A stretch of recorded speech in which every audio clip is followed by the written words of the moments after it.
Sir ఎందుకు sir Jagan అంటే అంత ఇష్టం? ఒక్క మగాడు టైగర్ సోనియా గాంధీని, రాహుల్ గాంధీని హైకమాండ్ ఎదిరించి జైల్లో కూర్చుని అన్ని రోజులు నెలలు పార్టీని నడిపించి బయటకు వచ్చి పాదయాత్ర చేసి సీఎం వరకు వచ్చాడంటే మన పుస్తకాల్లో లాల్ బహదూర్ శాస్త్రి, రాణా ప్రతాప్ అని చదువుతున్నామే, అలాంటి చదువుకోక వ్యక్తి తల్లి తండ్రి గురువు తెలిసిన జగన్ అంటే ఒక్కొక్కరు టైగర్. అతని వయసు ఎంత, అతను ఏంటి, అసలు ఏమనుకున్నాడు, ఏం చేశాడు, ఏం సాధించాడు, అదొక ఎగ్జాంపుల్. భవిష్యత్తులో ఒక ఎగ్జాంపుల్ జగన్మోహన్ రెడ్డి.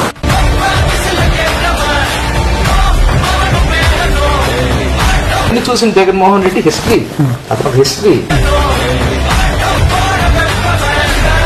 మనం చూడకుండా చాలా మంది గురించి విన్నాం, మన సోషల్ స్టడీస్ లో చదువుకున్నాం. నేను నా కళ్ళారా చూశాను, అందుకే నాకు జగన్ అంటే ఇష్టం.